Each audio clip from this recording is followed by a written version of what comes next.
Muy buenas noches, estamos una vez más aquí en una charla con sentido y bueno, tengo el gusto de haber invitado al doctor Eduardo Bayori San Pedro. Él es el secretario de SEDUMA, de la Secretaría de Desarrollo Urbano y Medio Ambiente, aquí del estado de Yucatán. Agradezco mucho, gracias, doctor, su visita y bueno, mucho. Hoy quiero platicar como pues una charla agradable y sí, un poquito de interrogación y sobre todo aprovechando los conocimientos que tiene, ¿no? Gracias. Yo quisiera comenzar un poco con lo que es el respeto al medio ambiente, parte de lo que la Secretaría a su cargo tiene aquí en el estado y bueno, es algo que los yucatecos no hacemos.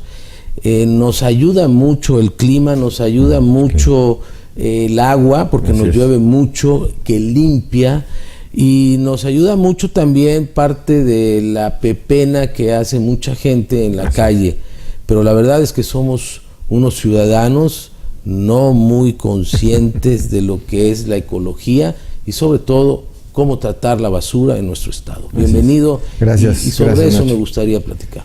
Mira, creo que para poder penetrar a ese tema sería siempre prudente entender un poco cómo funciona esta naturaleza, este ambiente en el cual tenemos aquí en Yucatán, para poder después quererlo, digamos. Entonces, todo inicia con las precipitaciones. Llueve, tenemos una roca que es prácticamente carbonato de calcio, es talco, prácticamente puro, y al caer el agua, con la materia orgánica del suelo, se crea ácido carbónico, un ácido muy débil, pero que va disolviendo esta roca en superficie. Y va permitiendo hacer holladuras, oquedades, y además las raíces de los árboles que penetran se va infiltrando hacia el subsuelo. Y una vez que llega a la parte del manto freático, al nivel del agua, esta agua va incrementando su nivel o disminuyendo conforme las lluvias van pasando o van terminando. Esta agua flota sobre agua salada, el mar penetra por abajo. Y hay una parte que le llamamos interfase salina. Por cada metro que esté el nivel de agua por encima del nivel medio del mar, como sucede aquí en Mérida, la interfase salina estaría a 40 metros, y esto es fundamental. Una caída de 10 centímetros, la interfase salina sube 4 metros. Esta agua va hacia la costa, porque en la costa hay un acuitardo. Cuando calientas agua en una olla, ves que queda un sarrito en la parte de abajo, queda un sarro. Lo mismo sucede en la costa, es un evaporador extremadamente grande y va precipitando todos los carbonatos que van saliendo en el agua subterránea a través de los manantiales, de los ojos de agua, fisuras, y va creando una capa que desde el Pleistoceno se formó y confina las aguas subterráneas, las somete a presión, no sale libremente, sale por los pequeños agujeritos, manantiales y cenotes, y levanta el nivel. Por eso tenemos un gradiente, que eso es fundamental, tener ese gradiente por encima del nivel medio del agua, del mar. Y ya en la parte costera, los procesos marinos van empujando la arena y van creando una barrera que impide que el mar entre directamente hacia tierra adentro. Y en esa zona se forma una gran cantidad de manglar, que son especies muy adaptados, y esos, entre otras funciones, es un gran depurador de las masas de agua.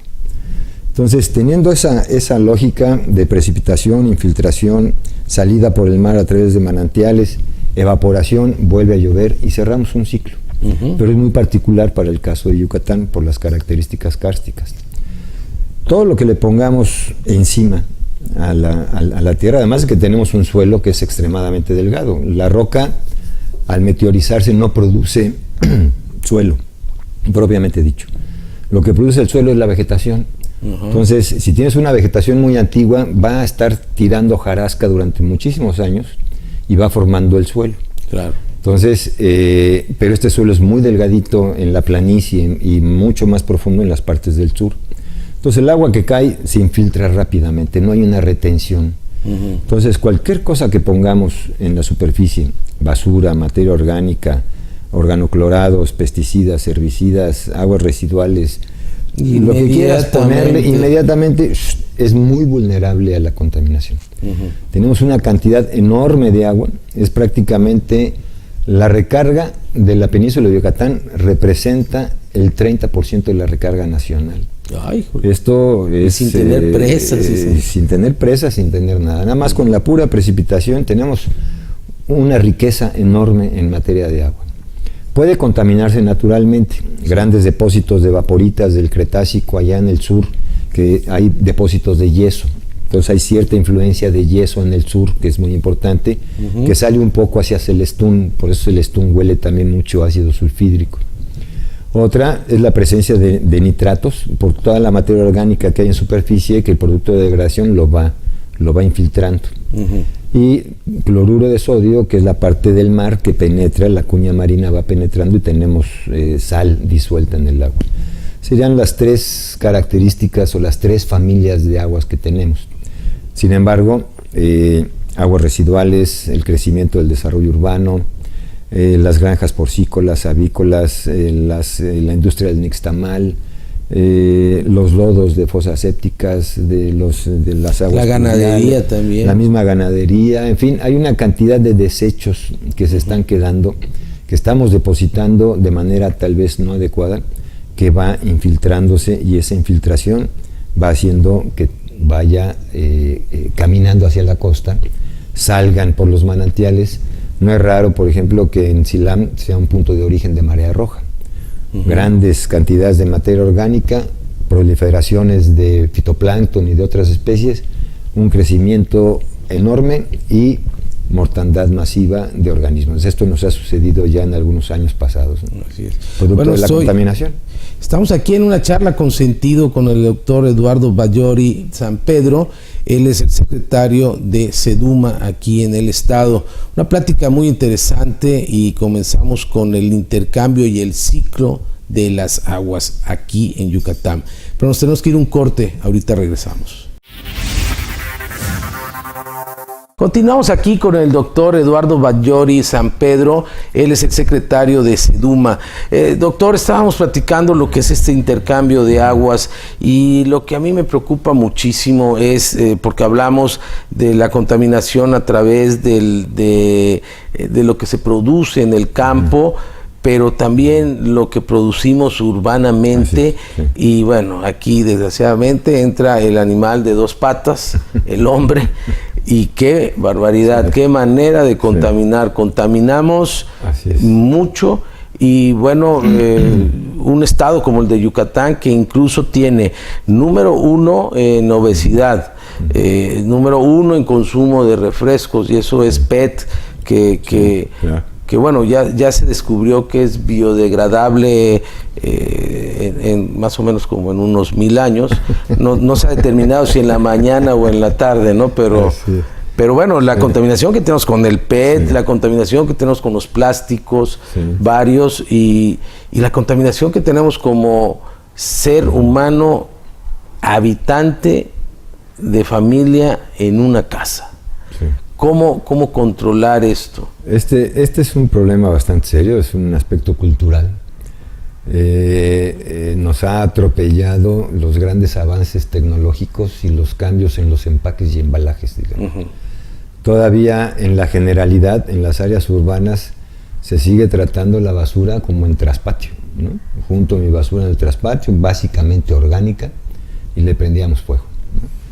Y hoy, con tanto cambio en los empaques, embalajes, tanto plástico, el PET, ¿no? El plástico rígido, el plástico suave, el plástico arrugado, la nieve seca, en fin, hay una diversidad de plásticos que sirven solamente para el momento del empaque y el embalaje, y cuando sacas el producto se queda ahí tirado. Y toda la materia orgánica también, y nuestras aguas residuales. Hay dos aspectos importantes. Uno es la recolecta y el depósito o la disposición de estos residuos.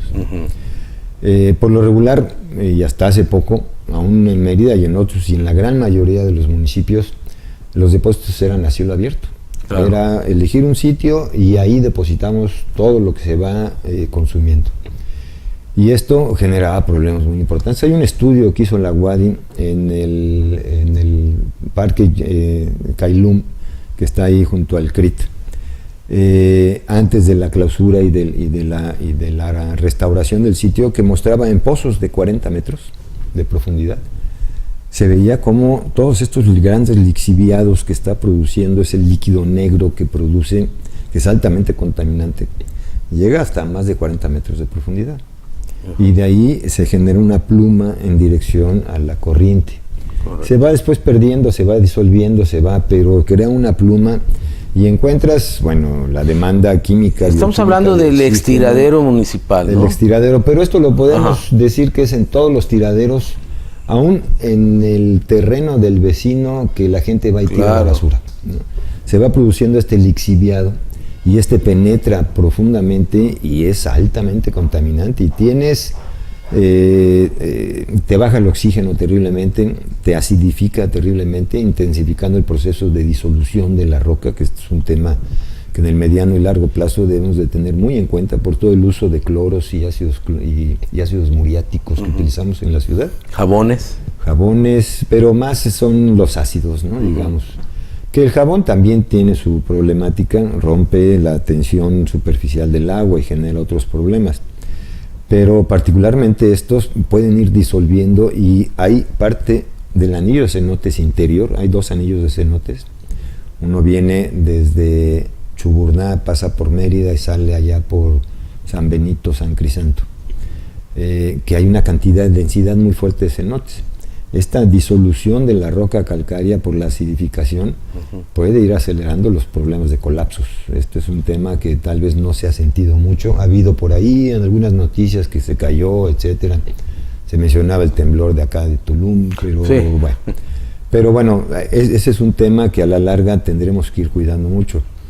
Pero todo el tema de los residuos sólidos urbanos es un problema porque todavía mucha gente pues va caminando o va en el carro y tira el envase, tira el papel, en fin, va tirando la basura en diferentes lugares. Son pocos los que realmente ya tienen una conciencia y van y dejan en su carro la basura, o van a la playa, sacan la comida en la playa y se quedan los platos, se queda el pañal. En cenotes sucede lo mismo también, van a disfrutar los cenotes y allí encontramos pañales, encontramos comida, encontramos, medidores de luz, hemos encontrado tambos, hemos sacado cosas que a veces es inverosímil lo que la gente tira, ¿no? Colchones, muebles, estufas, refrigeradores, que se van quedando ahí. Y el tema no solamente de residuos sólidos urbanos, sino también los de manejo especial, los electrónicos. Y ahí entran las pilas, entran las pantallas de la televisión, con todo lo que esto tiene. Cuando se rompe la pantalla hay sustancias altamente contaminantes. Y tenemos metales pesados como plomo, como zinc, como cadmio, como arsénico, entre otros, que están contaminando nuestras aguas, y que una pila pequeñita puede contaminar miles de litros de agua en el subsuelo, ¿no? Entonces tenemos que cuidar mucho esto, además de otras nuevas generaciones de contaminantes, por ejemplo, hormonas, estrógenos, entre los antibióticos que nos ponemos para limpiarnos las manos, todo eso también está yendo. Cuando le jalamos al excusado, la cantidad de medicinas que nos estamos tomando también van para allá. Y hay concentraciones que en algunos casos en Cancún se han detectado concentraciones ya importantes de este tipo de cosas. Pero el uso de hormonas para la producción de aves o de ganado, por ejemplo, ya hay muestras fehacientes y científicas de centros de investigación que demuestran la presencia de estos tipos de sustancias. No es un aspecto generalizado, afortunadamente, es muy focalizado. Todavía podemos trabajar de manera intensa para resolver esta problemática, y hay que trabajar mucho en las áreas urbanas y en las rurales con el uso de agroquímicos, ¿no? La deforestación también está colaborando mucho, la mancha de cemento, yo le llamo la mancha gris. Creo que no hay todavía el plan de desarrollo urbano, no se cumple, y ese desorden que estamos teniendo aquí en las ciudades importantes y comenzando en Mérida, también contribuye mucho a esta contaminación del manto freático. Así es, sí. Bueno, seguimos aquí en una charla consentida. Estoy con el doctor Eduardo Ballori San Pedro. Él es el secretario de la Secretaría de Desarrollo Urbano y Medio Ambiente. Estamos platicando sobre un tema ecológico de mucha importancia. Vamos un corte, ahorita regresamos. Continuamos aquí en una charla con sentido y este es el último bloque y doctor Eduardo Ballori San Pedro, el secretario de SEDUMA aquí en el estado de Yucatán. La verdad es que hablamos en los bloques anteriores sobre el proceso de cómo es el intercambio de aguas, luego nos dedicamos a hablar de la contaminación, cómo como seres humanos y habitantes aquí de nuestra ciudad de Mérida estamos contaminando a través de lo que consumimos y a través de lo que producimos y de lo que los empaques y embalajes que van contaminando. Yo siento que hay alternativas para que un ciudadano pueda hacer de su casa una fábrica no generadora de basura, sino de tratar mejor la basura. Muchas alternativas se han propuesto, pero una sencilla, algo que podamos colaborar como habitantes. ¿Existen alternativas? Sí. Bueno, una muy básica es, y desde la casa se puede hacer, es practicar las 3 R's: reusar, reducir, reciclar. En la basura que tenemos en nuestras casas, verla como una caja de ahorro, más bien. Tenemos PET, tenemos metal, tenemos cartón, tenemos plásticos suaves, tenemos una infinidad de productos que el punto aquí es cómo separarlos, ¿no? Hay que tenerlos separados adecuadamente, no mezclarlos porque se contaminan unos a otros. Y al cabo de un mes es posible que podamos salir a la venta. Hay muchas empresas ya que están comprando. Hay quienes compran los metales, los chatarreros, hay quienes compran los plásticos suaves, hay quienes compran el PET. Tiene un precio y yo creo que mucha gente hoy por hoy, y particularmente aquellas personas de escasos recursos, viven de estos recursos y los vemos en las calles y los vemos en muchos lugares y en los pueblos del interior.